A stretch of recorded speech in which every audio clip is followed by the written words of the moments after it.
Now let us take up neglected child. So neglected child is over 12 up to 15 years of age.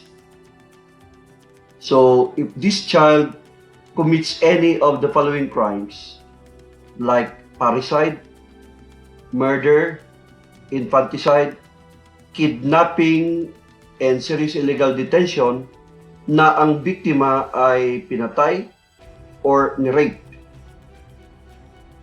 or in the crime of robbery with homicide or rape, destructive arson, rape, or kidnapping where the driver or occupant is killed, raped, or offenses under Republic Act 9165, where the penalty imposed is over 12 years imprisonment.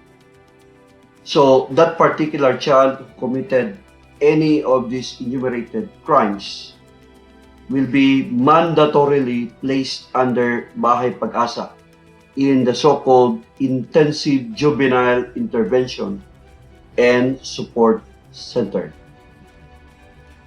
So still over 12 up to 15, if that child is already a second timer or offender and previously on community-based intervention program, meaning to say, doon siya inilagay sa kanyang community, hindi siya inilagay sa Bahay Pag-asa. So that particular child will be deemed neglected child.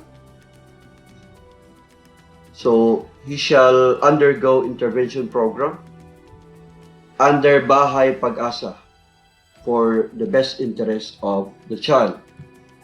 And there should be a written authorization coming from the parents or guardian for his for placing the child under Bahay Pag-asa. Or kung walang written authorization, then there should be a petition for the involuntary commitment. Pag sinabing involuntary, sa pilitan ang pag-commit sa bata. So kung walang authorization galing sa parents or guardian. Sa pilitan in the sense na hindi siya voluntary. So there is an order coming from the court for his involuntary commitment. If in case ayaw pumayag ng mga parents na doon siya ilagay sa Bahay Pag-asa. So in the case of above 15 but below 18, acting without discernment. Pag sinabing discernment, that is the mental capacity to understand right from wrong. And it is determined by the child's appearance, attitude, comportment, and behavior before, during, and after the commission of the crime and during trial. So above 15 but below 18, acting without discernment, in that regard, that particular child is released to authorized persons.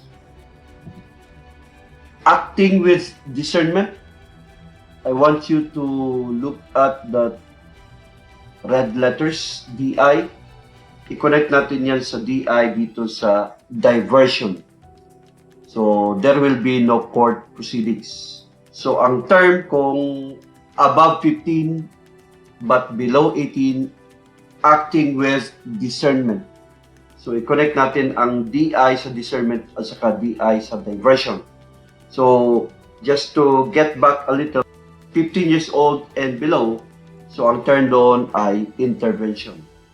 Pero pag above 15 but below 18, and acting with discernment, so the term to use is diversion. That is why it pays to have this memory aid para mas madali natin maintindihan or matandaan ang acting with discernment and diversion.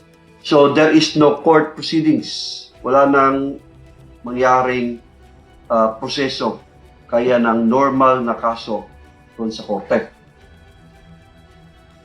So if the imposable penalty is not more than 6 years, doon lang yan sa barangay or law enforcement officer conducting mediation family conferencing, and conciliation.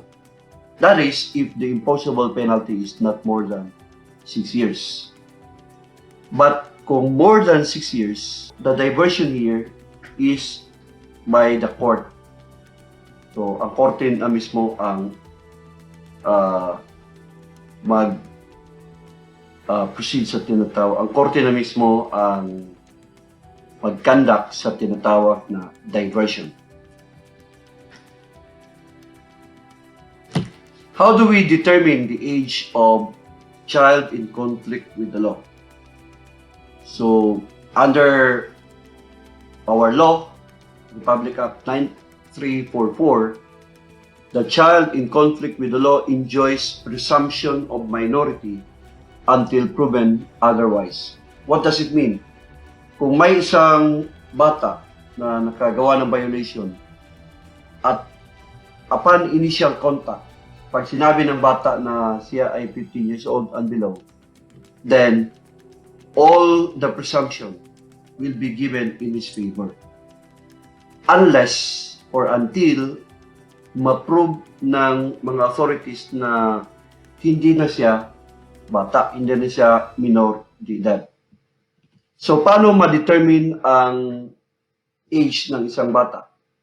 Of course, through child's birth certificate or baptismal certificate or any other pertinent documents. Or it could be from the information coming from the child, testimonies of other persons, physical appearance of the child, and other relevant evidence.